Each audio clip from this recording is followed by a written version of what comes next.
So yeah, welcome everybody. This really is cozy, and thank you to Maison OFFSCREEN and OFFSCREEN for hosting us here. Thanks, Tom. Thank you, Lesley. I'm curious, how many here have seen Tom's installation at OFFSCREEN? Okay. Oh, thank you. Excellent. So you all know this particular manifestation of Tom's work. I won't spend too much time then on bio because I think there's so much we can talk about in 30 minutes. Mm-hmm. I would call you maybe an artist who's omnivorous, that you work across many mediums. We see here 4 pieces that are canvas imbued with nicotine and alcohol and text and found image, but you've also worked with destroying objects and making other kinds of objects, and lots of zines and books. Mm-hmm. And I mean, I want to spend a little bit of time about the work that's in the exhibition. I also, of course, as the director of Printed Matter and somebody who's spent a lot of time talking about books, I kind of want to jump in to the books. Oh, I would but too. maybe you could just start out by telling us, what is the relationship between this installation and the format of the book? Well, you know, it's real simple. Everything I do always began and begins with the book form, really. I grew up in a bookstore, and I think the formative years of that is part of it. But any exhibition I've done, even sometimes bodies of work, in my mind, they're first a book. You'll see the work is often in a serial format that could be linked to page turning. I mean, really, just everything I do, whether it's obvious or not obvious at all, still relates to the book. So yeah, I mean, it really is the cornerstone beginning, and in a way that I won't go into, it seems to be almost an ending for me too. And my trajectory is to, you know, it seems like the final work will even be a book. So I mean, the book form couldn't be more, and it's not only the form, but the meaning of a book, in that it's often taken by an individual privately to be read alone, is commiserate with the kind of work I do. It's often geared toward a one-on-one experience or intimacy, or many things that a book naturally is. When I do even other forms, paintings and etc., they seem to provoke a similar relationship to the other that a book does. So I mean, it's really inextricably related to everything. But these, you can walk around, they're made of materials that you don't often find in classic photography. These are very classically zines, really like embedded in a sort of practice of ink on paper. Yes. And so printing with these other materials, how do you get to that? I mean, there's a relationship of subject. It's narrative. So a long time ago, I had an exhibition in New York, not far from Chelsea, when they were on 10th Avenue, or Printed Matter on 10th Avenue. I had an exhibition on 23rd Street, and I resolved to make a portrait of my mother. So this is going back to 2008, but that would not in any way be a conventional portrait. It would be made with materials that surrounded her, instead of art materials. So I just created a rule for myself without having any idea how I was going to move forward with that rule. It was kind of an emotional decision. So that really led me to a lot of unconventional materials. And in a deeper, more personal, inward way, I wrapped up my pursuit of art with a kind of abandoning of her. So I think there was an odd rejection I was going through soon after she died, to reject art in any conventional sense, so and in favor of her, which is something I still pursue in a very, I think sometimes enigmatic but personal way. Yeah. So is there, like the cocktails, this is sort of a catalog? I made this for OFFSCREEN, okay. Only 20, just to give, if you know, whether it was a curator of some importance, or I even gave one. 2 teenagers were so excited by I gave them one, and you know, so like a very kind of unusual distribution strategy. But you know, if I had a meaningful moment with someone, they had one of the off-screen scenes. Yeah. Yeah. Well, one of the things in this, which if people haven't taken a look at, or go up to Tom and get him to give you one. I can pass these all around. Yeah, I mean, the book is to be looked at. I mean, this accentuates also the relationship of text and image. Yes. And you do have some pieces that are just pure text, engraved in stone, or these combine text and image. There's definitely that narrative aspect. Mm-hmm. Where are you, how do you see that relationship functioning for you? Well, I think I was always a reader coming out of the bookstore again, but my family, my father's side, they were all visual artists. So how these things pair out when you're a child, they do. But I moved toward visual art, and though I read a great deal, I felt that writing was not something I could do. And I was further stymied by, when you're fairly young and you're reading Fitzgerald, and you just think, well, I'll never write like this. And for many years, that was a struggle for me. But I think I was always trying to fit a literary agenda into contemporary visual art, or visual art in general. It's just the way my mind worked. So that's really been the journey, is how far could someone whose real passion lies in literature, but whose talents lie in visual art, take that discrepancy. And it's really, it went from being maybe a unconscious problem to then a conscious problem to then a challenge to now a delight.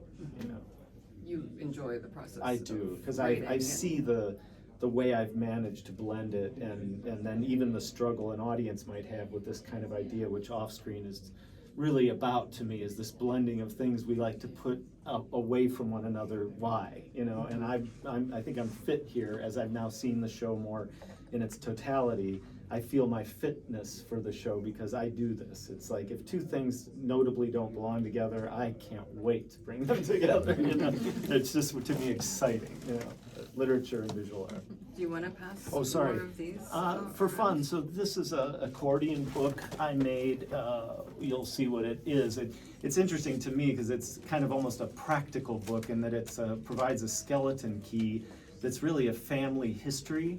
Because I put forward all this family work, but one begins to wonder, wait, who's father and mother and who's your brother? So I kind of created a bit of a family tree chronology for an exhibition I had at a museum in Syracuse, New York.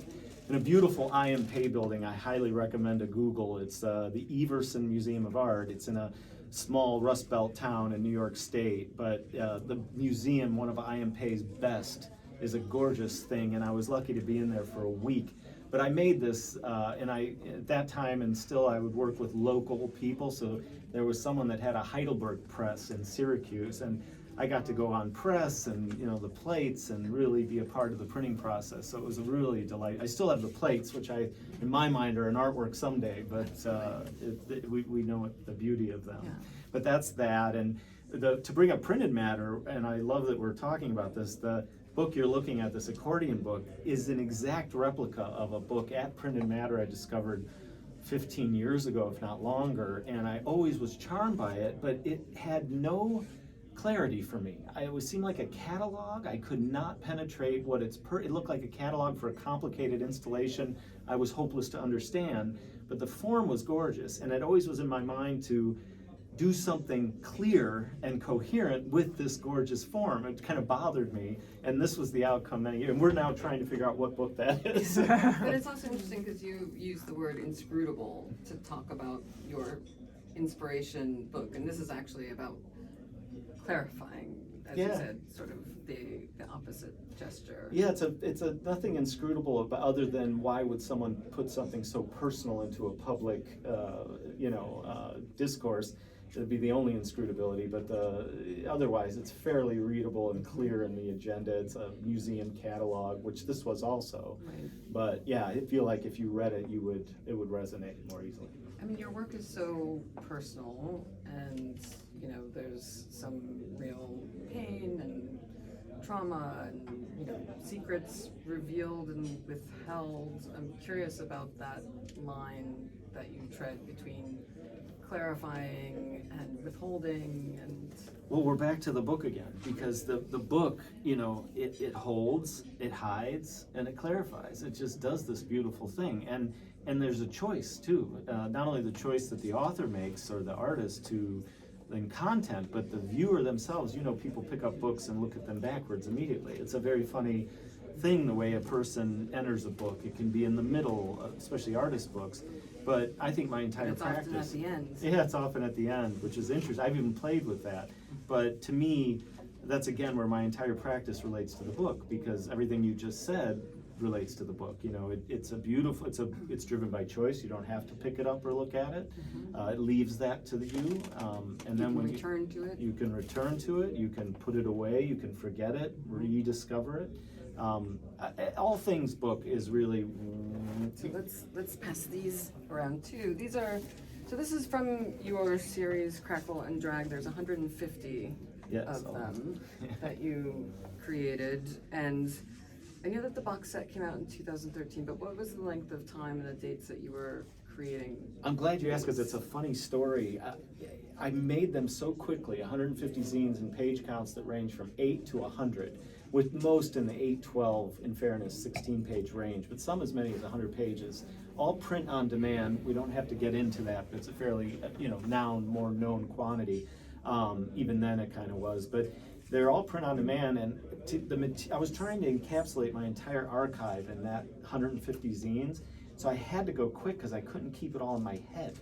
So I would say, I don't think I'm exaggerating if it was a month or two, and the reason I knew how crazy it was, I had a shingles attack. I was 40 years old, and shingles, like my wife's a nurse, and at the end of those zines, something was bothering me on my forehead, and I asked my wife, and she looked and pulled back from me with concern, and I was like, uh-oh.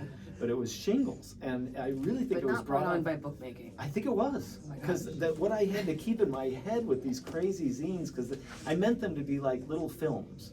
So they're full bleeds, there's no borders, generally speaking, and my concept was that I was making a film, which is another amazing thing the book form can do. It can be really a sculpture, a film.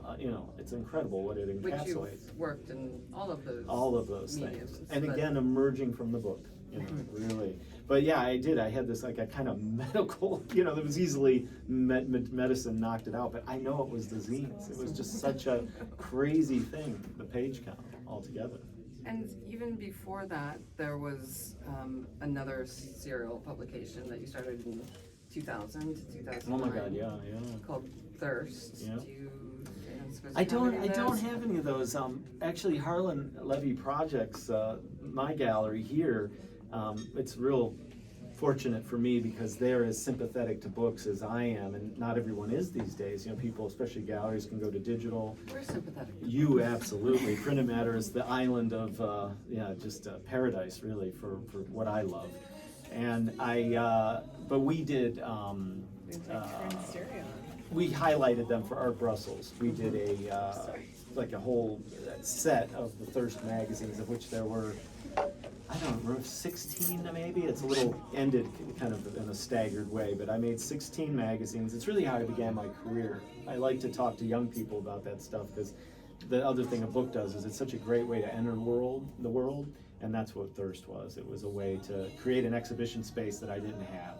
That is, I think the independent publishing, self-publishing scene is very much like artist-run exhibition spaces, and that it's really driven by creators, by people who really want to take care of providing spaces for themselves, for others. Have you ever worked with somebody else's images aside from your family images? Or I have. There was an exhibition by an artist friend of mine named Brock Enright. He's very incredibly, he had some notoriety a long time ago with a very crazy project that's too much to get into, but wonderful artist, and he made an installation in the middle of Brooklyn somewhere that was crazy. It was a bunch of posts with onions stuck to them and a snowmaking machine, and it was just incredibly bizarre. And I thought it was beautiful, and no one would document it. So I said, hey, I want to make a book of this crazy installation. It was about the size of this room, and I had the concept that I was going to work from the micro to the macro. So I photographed it in every imaginable way, from as far away as I could get to the most intricate details. And I collapsed the room-scaled installation into a book not bigger than these zines. And I thought it was a really interesting thing I'd done. It was like exciting, and I print on demand. I think there might be 5 of them. Like I gave one to the artist and a couple people, but it was a great effort. And then many others. I've done other things working with other artists at times. It's like just such a pleasure, but mostly my own books, I think. So just to come back to the content of the work, it's a perpetual return to the archive. And I'm curious if you feel that you can continue to come back. And I'm also curious about, they say that every time you remember something, you're actually altering And I love that memory very much in your head. And Yeah. I'm curious if that's part of this process of sort of trying to reshape the narrative for yourself. It's a constant cycling in a revolving way. I'd like to believe it's upward revolving, in that regard. But just a shortcut and maybe provide an answer. My current endeavor, and I've been at it for 2 years as a concerted effort to create something, but maybe many more years. But I'm now engaged in a novel, which in my mind I'm speaking of as a Künstlerroman. They call this an artist novel, which is a coming-of-age novel in that tradition. In Germany, they call it Bildungsroman. I think there's German friends here. But the Künstlerroman is an artist novel, and it usually tracks somebody growing up and becoming an artist and often rejecting their upbringing.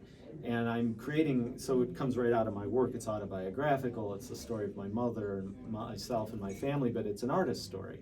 And it's turned into something that's now 13 chapters, but each chapter is a different book form. So the novel, inside of that concept of a novel, these 13 chapters, you have a novella, you have a film script, you have a graphic novel, and all that's going to task me as a visual artist to respond to that. So, and that might be many years in the making and working on, but it's just, again, the way this process of the book is evolving for me, and it has no end to me until I end. Do you find that every time you take on a new form, that it is creating a new understanding or Certainly. way Yes. through? Oh, yes. Yeah, because, well, it's interesting about the book, again, to return to that, and literature.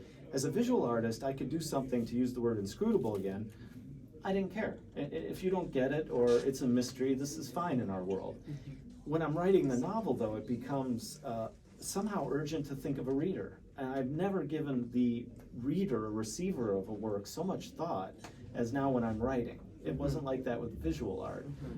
And that's already changing then the visual art, because you start to think more about who's looking at it and why. Even in bookmaking, you're never thinking about the reception Not of so, the work. that's interesting, because not so much when it's like the zines where they're very image-based, but it's something about once the text appears, the language and the implication of communication, suddenly the reader or receiver just starts to grow in my mind, and that's a lovely influence on then the visual art making. You also mentioned, or we were talking just before that, we're both from the Midwest. There's a lot of attention on the Midwest right now, given the election cycle and this also inscrutability of the, home is Midwestern. I'm curious how much you think that this story is also a reflection of a larger aspect of the sort of brokenness of the American, let's call it a narrative instead of dream. It's it's throughout. I lived it, and the people I loved lived it, and were, and just drowning in it. So these are the vantage points that you then don't have when you're so close. But New York and art, in a way, created a distance for me, which is common in creative practices, where with the distance became a kind of insight. So the answer is absolutely. I mean, the work is steeped more than I ever knew, and increasingly in all that I think you mean by that Midwestern experience. But it's so interesting to express sort of outside of that. I still have it within me, so there's a sympathy and an understanding, but there's an objectivity, which creates, I think, something more interesting to others to experience at this distance now, in time and geography. Sure. This, I can feel the heat of the flames, so it's very scenic, but I'm gonna also see, because we're so intimate here, and if there are questions from the audience. Lesley, I would love to have maybe an introduction to your most recent book. As we have. Yes, I brought the copy for almost that forgot. reason. Thank you, Julian.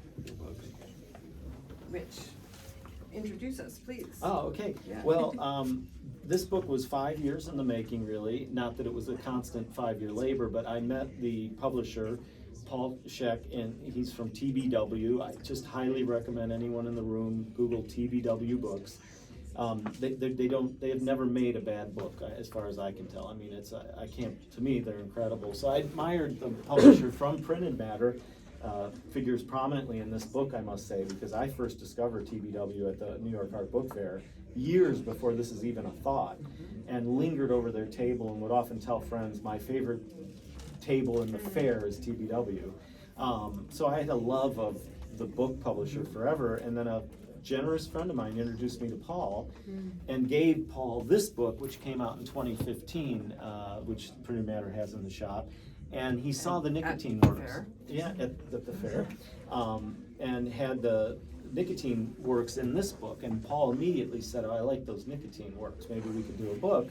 And that really began this 5-year journey that just now closed. Yeah. So the book is now a reality, incredibly. And it's a doozy. I said it was the top 10 career experiences, then it was top 5. I'm at top 3 now. I mean, I do hear so many great things about Paul Shake and TBW and the process and the care that they spend. He's an with artist, each is what he body is. of work. Yeah. The remarkable thing about this is that it really does mimic, you know, I love a book that pretends to be something else, and this is very much in the disguise of an album, a family album.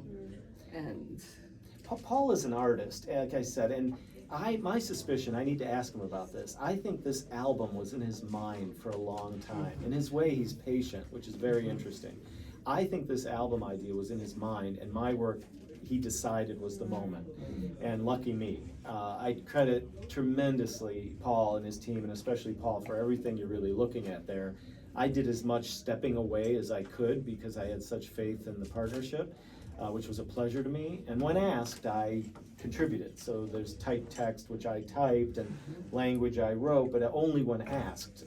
I continually moved myself away from the process. So what you're seeing there is very much Paul's vision, you know, and then his partnerships to create the really refined printing, you know. beautifully printed. It's an incredible thing. Can you speak a little bit to the process of how these images are made? And I like the can. I original- appreciate the question because it's important. These are the earlier nicotine works. So unlike the work that's at Offscreen, they're made with just cigarettes and paper. So the smoldering cigarettes go up through a silk screen on directly staining the paper. That was the early works, and that's what all of that is. There's nothing else besides the cigarette smoldering, the nicotine stain on the paper. But it's been a crazy journey because different papers yield different stains. It gets very nuanced. Documenting the work was always kind of a nightmare because you could scan it, it just was never what the thing was. I paid a lot of money to have it scanned. I'd done it myself, and everything through time created all kinds of things. I even would manipulate it in Photoshop, which from a gallery perspective is problematic because it looks better now, and well, that's not what the artwork is. So I was a younger artist. But that Paul was able to take all my scans over all these 16 years, which I sent him in a pretty mess, you know, here they all are. I was the only concern I had for myself is I was like, I don't know how they're gonna reproduce these well. And it might be the best part of that whole book. I don't know quite. Some of it's the dark blue paper, which was a stroke of genius for Paul, putting the nicotine on that. Because he said when he got the proof sheets, they were the mess that I know they are. You know, they were pink and magenta, and he thought, oh God, we're in trouble. But when he cut them out and tipped them over the blue, they just did what they did. And I think even all my ramshackle, screwy way of documenting them played in our favor because it creates the diversity too, which is very potent about the work. Some are vanishing, some are have more depth. But it's, again, it's an incredible achievement, that book. Is it like a duotone or is it 4-color reproduction of the images? I believe it's just an offset, you know, Just 4-color. CMYK. Yeah, I think it's all that. So, you know, Paul would speak better on that. And it's funny, he doesn't overburden our dialogue with a lot of technical stuff. And I think he has people that I need to be grateful for that are also hugely responsible for the pre-press. You know, because again, Hayward Hart. it is Hayward. Yeah. This is the name, I always hear Hayward. And I think the beautiful printing is Hayward. It really is. Is the blue printed as well? Or is- No, It that's looks like it's the just paper. blue paper. it's a paper, but to give you some nuts and bolts, the paper is blue. Each of those nicotines is tipped in by hand, glued at the top by a team of people in China who I can't believe did that, you know, 500 times 26 or I think it is. And then the captions are all silk screened as well, which is another touch. The book is full of little touches like that really make it what it is. I mean, there's even the bolts that tie it together. Paul insisted they be gold, you know, and little lucky things. Like I did a nicotine portrait, large scale, for the Smithsonian, and when Paul had already told me about the blue, I show up to the Smithsonian and they have the nicotine on a blue wall, just the color of Paul's paper, and it was kind of, Nice. you know, happenstance. May I interrupt? The show we're looking at include this double vision that you're offering, where, I mean, even multiple layers of images, background, and you're showing the back of the canvas, which include stories, reference. The book is, from what I just saw briefly, is different. Yes. And I'm curious to understand how you navigate, and I think we were talking this morning in another conversation about the fluidity of the artist using medium for various reasons. And so if I look at the project, it's the same, but it's not the same. I mean, it's an alternate of something. How do you navigate through this to come to that book versus, yes, what you have within the print, or maybe you can describe to the audience, you know, what are the prints, what are the story behind the prints? Yeah, well, there are many stories in a way that I'll try to be brief because it's been years. But the original story, my mother died. She was a smoker, and I was tasked to clean out the house and prepare it for sale very quickly, under, you know, grieving circumstances. The dining room where she was so stained that anything I tried to do to repair it, my best friend Rick Brom is here from you know, America, and we go back in high school. He was there helping me clean, so I have a witness. But to try to get the nicotine off the ceiling and walls was crazy. We even bought an industrial primer that's supposed to handle such things. The nicotine would drool through and drip through. It was crazy. It was a terrible experience, and obviously these things linger with you. So it was only a few years later I had a show in New York, and it was the very show where I decided not to use art materials. And I thought, how do you make an image out of a cigarette? And I tried the silk screen, background in printmaking. I lit a cigarette under a screen with a piece of paper, and an image was registering, and that began it. But from there, I was working on paper, and there was always the sense people had that they weren't stable. They would vanish. They would, you know, one gallery showed me to a drawer, opened it, and said, "See, it's gone." And I turned it over. I said, "You're looking at it backwards." You know, everyone believed they wouldn't last, which was beautiful. But there was an element of truth to that, because light and the things that affect art objects affect these, and some would vanish depending on how they were stored. I have some that are 15 years old from the beginning. They're fine. So it's got to be light.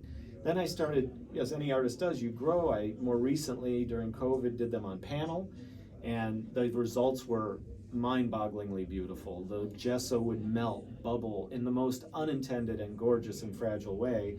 The image was just right. It ended up the Smithsonian, who I'd been trying to get a portrait in there for I don't know how many years. They took that one, which was great, and then it went around the country for a period of 2 years, slowly vanishing. Very painful to me and complicated, because now they're being purchased by collectors for relatively high sums of money. And my Midwestern pragmatism is troubled by this, for all the obvious reasons, and a gallery would be troubled by this. So I had two that were disappearing that were already purchased, and the pain of that really answers your question, because suddenly, for all the beauty of the disappearance and parody that had with my story, my mother's story, I felt an urgency to create something stable. And the timing was bizarre, because the nicotine book is coming out, the work is at the Smithsonian, and we committed to this show being about the nicotine. It just was logical, but why are we committing to work that could vanish? This is troubling. And that drove this new body of work, because, and to the point I even thought I was behaving inauthentically, because to create stability where there is none, for a material or practical reason, is inauthentic. But what was really magical, and what I find myself telling the audience now about this new work, is I've discovered that the relationship between my mother and I is most perfectly expressed by this new work. The struggle with a chaotic element and an element attempting to create stability is really my mother and I's story. So as these things happen, somewhat unplanned and unthought of, this new approach based on the practicality and struggle I had with an ephemeral work that was becoming ephemeral but hadn't intended to be, created this new work. And that's the journey in a brief explanation, but it accounts for, it's just the timing. Paul was interested in the older works on paper.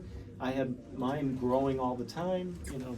My question is really how you move from a reading of an artwork where you can see an importance of the text behind each of these images, and the book where my understanding is that we're having a different encounter with your world. I'll try this and I'll really display some Midwestern qualities here, but I say this about myself all the time, and people don't like to hear someone speak bad of themselves. I always say that my initial idea is stupid, and I back up backwards into something kind of brilliant, but my intention was stupid. And I would say the same with the back of the text in a way. There's a practicality there. If the work disappears, at least the story will remain. So it's still driven by this Midwestern practicality, almost kind of clunky, but in the effort and in the making, something far more meaningful, intuitive starts to emerge that then instructs me as to what it is this thing is. So I'm usually behind on the meaning and the intention because I'm so busy with, as I would put it, something clunkier and even stupid at times. And it really accounts for your question in a lot of ways, because there's an uneven narrative and there's not a linear, it's kind of looping back and clobbing along, and then these things seem to sort themselves out, luckily. But I think I'm answering that. But it was all really, what this work at Offscreen was all predicated on the pain, frustration, which I'm making short, but was very troubling to me, about work I loved and believed in that was not surviving the world. It was disappearing. And, you know, this is a fact of life, but it's something I operate against. So everything I can do to be true to that, what our lives are, which is ephemeral and not lasting, well, we can make things that do last, like a marble statue that is now hundreds of years old. This is very beautiful to me about art, and I think that I can't leave my mind from that, and that's what this work, it feels like it has. Even if the nicotine vanishes, there's a resin and a stability where some ghostly image will remain, and if something is changing and vanishing, that beautiful gesture remains, the ephemeral. But now I've retained both in the text on the back and some ghosting image that will, I think, with all likelihood remain visible for some time. I just feel like and thank you Offscreen, because it was a years-long problem that this created an urgency to solve that I believe now is solved, and my mind is already like images and scale and things are exploding as it does for an artist, and I mean that in all sincerity. It created, and I'm ridiculous about Paris. I just, from the time I'm a teenager, the city of Paris, the culture of Paris is something that I had so much pressure, positive pressure going into this show, and it created a wonderful result. Okay, so that might be the perfect place to end this. Thank you. Thank you. And if any of those do not make their way back to me, thank you. You know, I'd like to see you some. Yeah, I want none of those, you know, so I brought them here to be lost to anyone who had one. Okay. Yeah, please. You gave them up too quick. Yeah. Here are some. Yeah. Yeah, yeah.